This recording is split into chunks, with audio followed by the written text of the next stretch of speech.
Queridos hermanos, en nuestro Señor Jesucristo, bienvenidos a una clase más de Teología para Laicos. Nos encontramos ya en el apartado de la Trinidad, Dios uno y Trino. El día de hoy veremos la clase sobre las personas divinas. Recordemos que ya hemos tratado algunos temas sobre ellos. Los últimos han sido las procesiones divinas. Hemos visto también las relaciones divinas y hoy veremos a las personas divinas. En un estudio lo suficientemente claro que nos servirá para comprender un poco más este misterio. Ahora hagamos una pequeña oración para que el Señor nos acompañe y podamos no solamente aprender, sino amar y guardar en nuestro corazón aquello que es una ciencia maravillosa, la teología. En el nombre del Padre, y del Hijo, y del Espíritu Santo. El Señor esté con ustedes. Te pedimos, Santo Espíritu, que vengas por medio de la poderosa intercesión de la Santísima Virgen María y de todos los ángeles y santos. Dios te salve María, llena eres de gracia, el Señor es contigo. Bendita eres entre todas las mujeres, y bendito es el fruto de tu vientre, Jesús. Santa María, Madre de Dios, ruega por nosotros pecadores, ahora y en la hora de nuestra muerte. Amén. En el nombre del Padre, y del Hijo, y del Espíritu Santo. Muy bien. Las personas divinas. En el Nuevo Testamento no se encuentra el término persona para hablar de la Trinidad, pero a falta de otro más adecuado, los teólogos y el magisterio de la Iglesia lo utilizan para designar al Padre, al Hijo y al Espíritu Santo en su distinción real entre sí. Esto lo encontramos en el Catecismo de la Iglesia Católica en el numeral 252, ¿no? Recordamos que cuando yo daba la clase de Introducción a la Teología, explicaba que hubo un momento en la historia de la Iglesia que estaban dudando si utilizar o no términos exteriores a la Biblia, términos concretamente filosóficos, y se llegó a la conclusión de que sí se podían utilizar, puesto que no cambiaban el sentido de las palabras, sino que ayudaban a mejor entender lo que está escrito. Por ello, cuando recurrimos a un término exterior, no estamos falsificando el sentido de la Biblia misma, sino que lo estamos intentando explicar con palabras, con recursos que nos ayuden a su mejor comprensión. Por ello, el mismo término Trinidad no existe en la Sagrada Escritura. Sin embargo, existe allí todo el contenido de esto. Y luego la Iglesia utiliza un término con el cual se pueda resumir aquello que contiene la palabra de Dios. Dígase lo mismo acerca del purgatorio.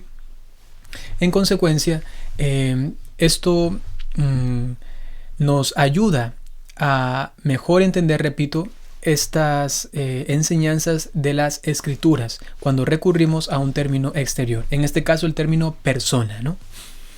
Para Boecio, la persona es una sustancia individual de naturaleza racional. Es un concepto filosófico, ¿no? Eso quiere decir que es alguien particular que tiene una naturaleza que le permite pensar porque es inteligente, ¿no? Se debe aplicar en Dios el nombre de persona, pero depurándolo de las imperfecciones que adquiere este término en las criaturas, ¿no? A veces en nosotros, obviamente, el ser persona implica ciertos defectos, porque aun cuando seamos racionales tenemos ciertos límites, ¿no? Eso no reduce nuestra naturaleza humana, obviamente que no, ni nuestra dignidad, pero sí la condiciona. En cambio, en Dios, Él no tiene esos límites. Él es una persona en consecuencia, ¿no? Dios Padre es una persona, Dios Hijo es una persona, el Espíritu Santo es una persona, tres personas individuales, pero con una misma sustancia divina. Y en cada una de estas personas, despojando de las restricciones o de los límites humanos a cada una de ellas, son personas perfectísimas, que en consecuencia no tienen, por su divinidad, no tienen imperfecciones, sino que son perfectísimas, repito, ¿ya? En Dios la palabra persona designa no a la esencia divina, sino a las tres relaciones reales, intratrinitarias, subsistentes y opuestas entre sí que vimos en el capítulo anterior, ¿no? O sea que persona no designa a Dios en su esencia, sino a las personas, es decir, a las relaciones que hay entre ellos. Dios Padre se relaciona de una manera con Dios Hijo. En consecuencia, el Padre y el Hijo son dos personas distintas por sus relaciones y también porque son opuestos, porque también veíamos que para que haya una relación real tenían que ser opuestos. Esto ya lo explicamos en la clase pasada, ¿no? La esencia divina es numéricamente una. Aun cuando son tres personas, siguen siendo un solo Dios, una sola esencia. El Padre es fuente y origen de toda la Trinidad. No procede de otra persona divina ni de la esencia divina, sino que es principio sin principio. El Padre no procede de ninguno, no procede ni del Hijo ni procede del Espíritu Santo. Eso también ya lo vimos en la clase de las procedencias, o procesiones, mejor dicho, ¿no? Comunica el Padre su propia esencia divina al Hijo y al Espíritu Santo, de modo que constituyen con Él desde toda la eternidad un único y mismo Dios. En sentido genérico, es decir, muy amplio, es Padre de todos los hombres. En sentido más elevado, es decir, por gracia, es Padre de los bautizados. No porque Dios tenga gracia, necesite gracia, sino porque nosotros recibimos esa gracia. A eso me refiero. Entonces, por ser criaturas, nosotros somos hijos del Padre. Luego, por ser bautizados, somos hijos del Padre, pero de una forma ya más elevada, sobrenaturalmente. Y en sentido propio y exclusivo, es Padre del Hijo unigénito. Es decir, que en sentido más radical, solamente Jesucristo es verdaderamente Hijo del Padre, porque tienen una misma esencia. Nosotros no vamos a tener la misma esencia de Dios. No vamos a ser una persona más de la Santísima Trinidad, por supuesto que no, sino que somos hijos adoptivos en el Hijo, ya que el Hijo asumió naturaleza humana y nosotros tenemos naturaleza humana, uniéndonos a Él como una especie de equipo, una especie de ejército junto con Dios, una especie de fraternidad, justamente porque somos hermanos. Entonces Él nos lleva hasta el Padre como hijos adoptivos, pero verdaderamente hijos, ¿no? Sin embargo, no de tal forma como el Hijo unigénito, que tiene la misma esencia divina. Lo constitutivo de la persona del Padre es la paternidad. El Padre nunca estuvo sin el Hijo, ni el Hijo sin el Padre, porque se trata de una generación eterna, siempre han subsistido, o si no, no serían Dios, ¿no? Es la única persona de la Trinidad, el Padre, que no procede de otra, es agénetos, es decir, que no procede de nadie. Es su característica principal. Él no tiene procedencia. En sentido propio, la generación significa el origen de un ser vivo que proviene de otro ser vivo al que está unido, según una razón de semejanza de naturaleza. Es decir, que yo le comunico mi naturaleza a un ser nuevo, el cual tiene como origen mi persona.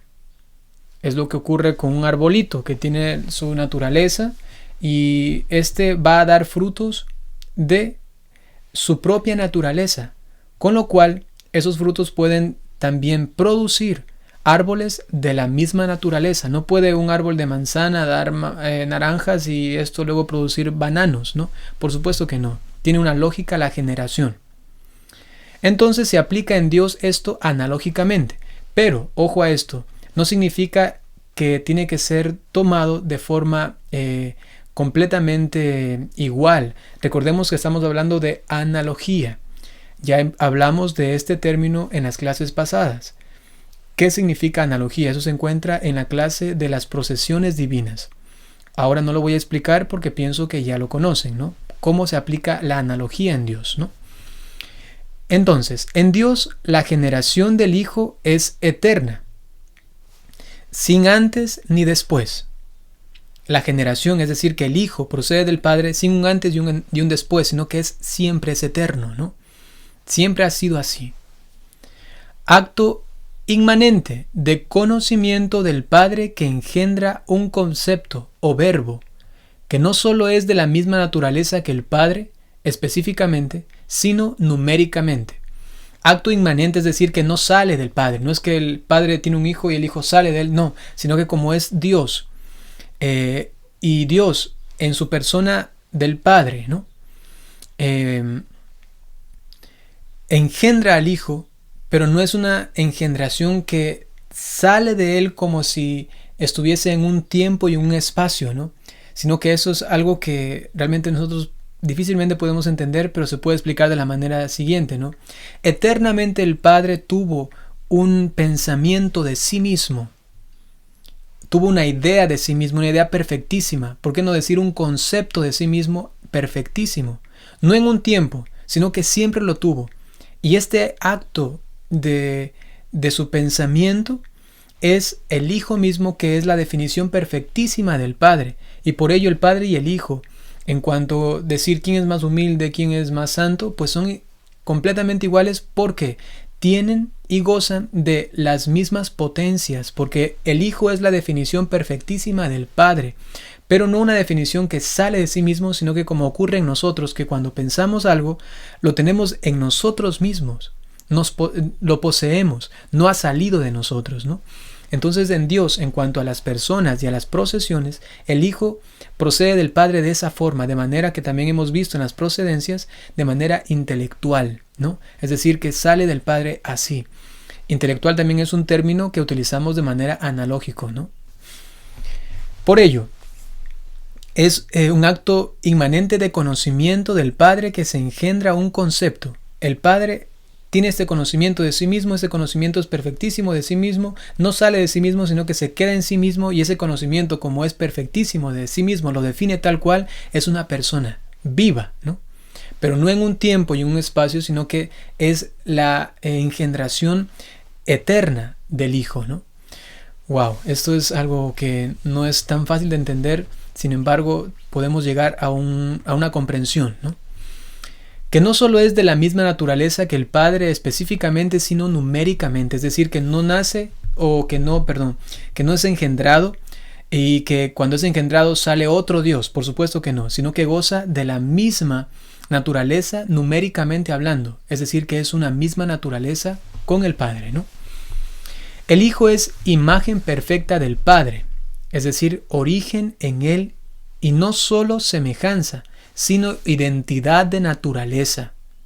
Por ello, quien ve al Hijo, ve al Padre, porque estamos viendo la naturaleza divina en el Hijo. Aun cuando no veamos al Padre en su persona, estamos viéndole a él, al Padre, en la persona del Hijo, puesto que tienen la misma naturaleza, ¿no?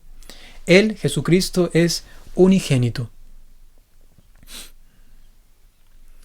El Espíritu Santo procede del amor mutuo del Padre y del Hijo. Eso se dice mucho, ¿no? El Espíritu Santo procede del amor mutuo del Padre y del Hijo. Si decíamos que el Padre tenía una definición perfectísima de sí mismo y esa definición era una persona, entonces podemos decir que al mirar el Padre al Hijo, y como Él es bondad, puesto que el Padre también es bondad y en el Hijo ve bondad, Él es belleza, en el Hijo ve belleza, Él es perfección, en el Hijo ve perfección, solamente puede haber allí amor. Es la atracción del Padre y del Hijo que se aman continuamente. Y este amor tan grande entre los dos, este amor mutuo, es también tan grande y perfectísimo, puesto que lo más esencial del Padre y del Hijo es el amor. En consecuencia, al amarse los dos, este amor tan perfectísimo de los dos es una persona también, puesto que es tan perfecta que es vivo, es una persona, ¿no? Y esa persona tampoco sale del Padre y del Hijo como si fuese algo exterior, sino que es inmanente, es decir, que queda allí mismo entre ellos. Es una relación íntima, no en el tiempo, sino en la eternidad. El Espíritu Santo entonces también siempre ha existido, ¿no? En esta relación de esas tres personas divinas. Pablo VI, en el credo del pueblo de Dios, nos dice: creemos en el Espíritu Santo, persona increada, no creada, ¿no?, que procede del Padre y del Hijo como amor sempiterno de ellos, como un amor eterno que siempre ha existido entre el Padre y el Hijo. Los tres siempre han existido, desde siempre. Ninguno ha existido antes que el otro. Juan Pablo II, en un discurso del 20 de noviembre de 1985, nos dice: distingue dos tipos de amor.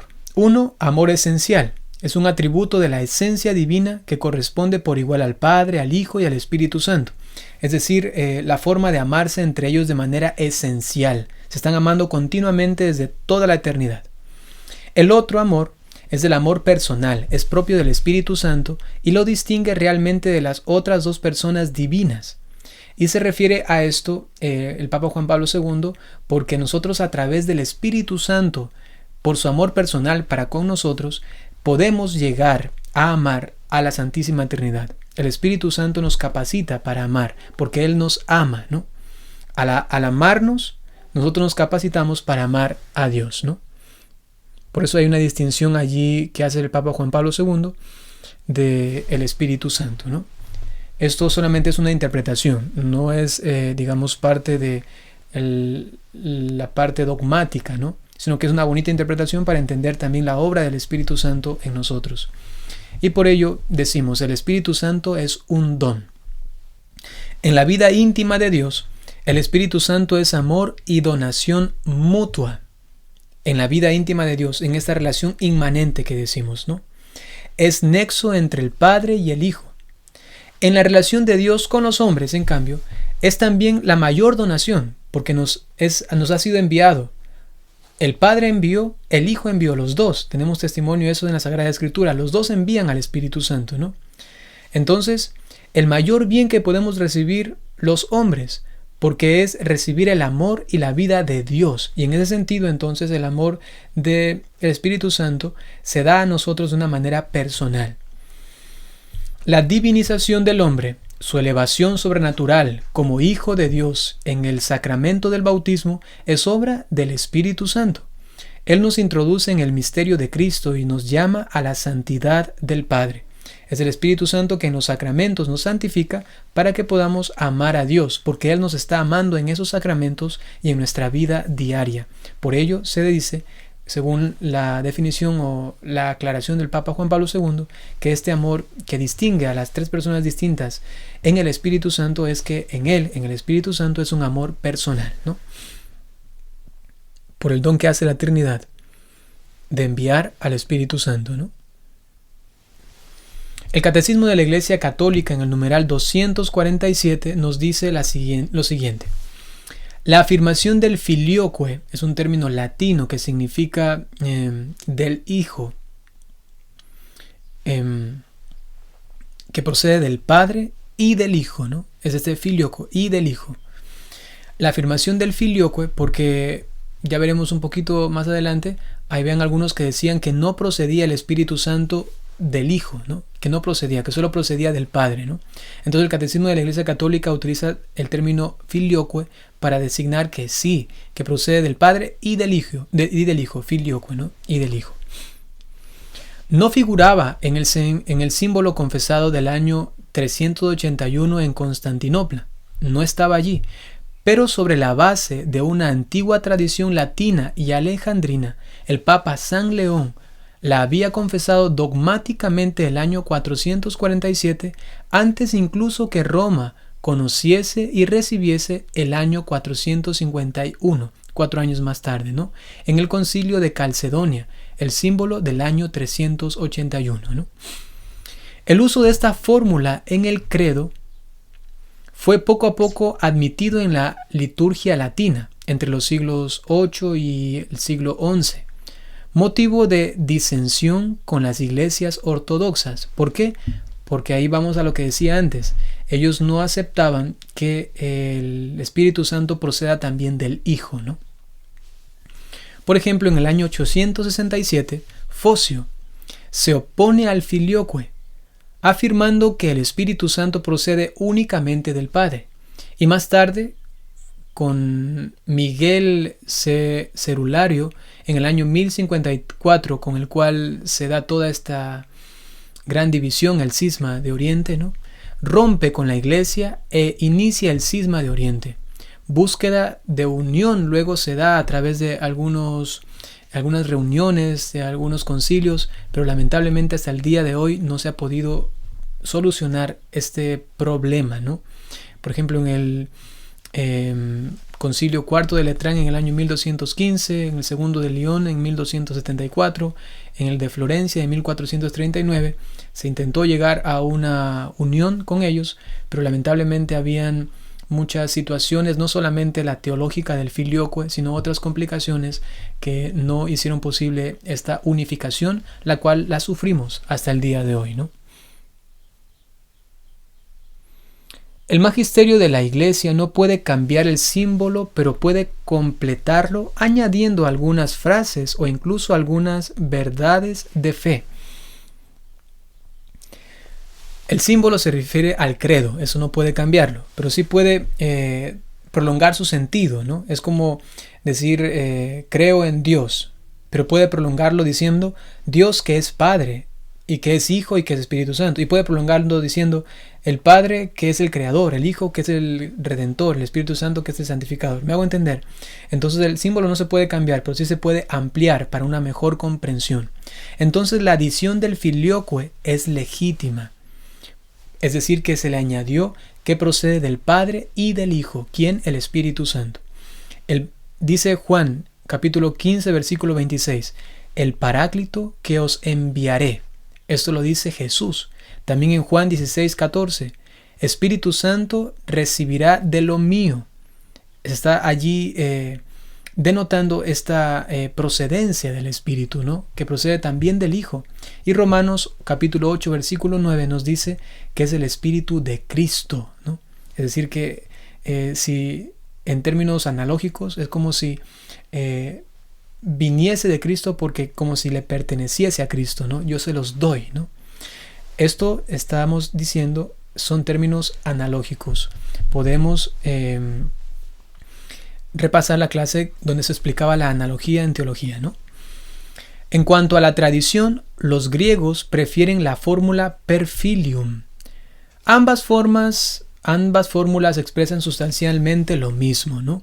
Sin embargo, la forma correctísima es filioque, porque allí se denota claramente que procede del Padre y del Hijo, de los dos, ¿no?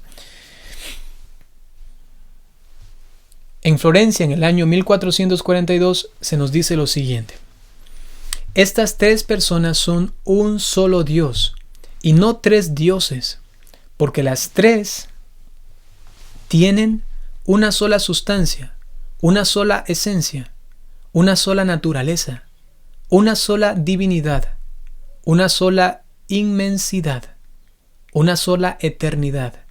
Y todo es uno, donde no obsta la oposición de relación, es decir, donde no se opone cada una de las personas que cuando entablan una relación, obviamente es eterna, ¿no? Pero aquí utilizamos términos humanos, ¿no? Cuando van, digamos, a conversar, el padre habla como padre, el hijo habla como hijo, es decir, que se oponen porque el uno es padre y el otro es hijo, en ese sentido, no porque están enojados, ya lo dije en la clase de las relaciones, ¿no? Entonces, ellos se comunican y hay oposición porque el padre no es el hijo y el hijo no es el padre, el Espíritu Santo no es el hijo y el hijo no es el Espíritu Santo. Me hago entender. Entonces, en ese sentido, son personas opuestas, es decir, que están mirándose entre ellas, ¿no? No están como mezcladas las personas así y todos los tres somos una sola persona mezclada. Eso sería algo horrible, ¿no? Sino que son tres personas distintas, ¿no? Y hay oposición porque no son iguales.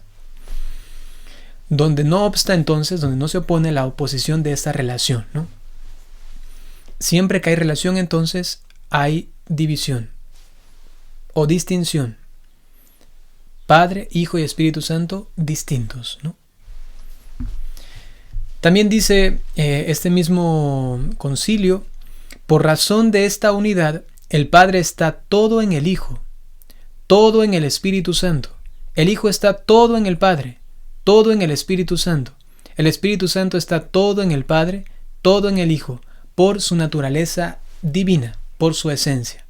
Pero en cuanto a personas, obviamente repetimos, son tres distintos, pero en su esencia, los tres están en los tres, siempre juntos, ¿no? Es lo que se decía en griegos la pericóresis, ¿no?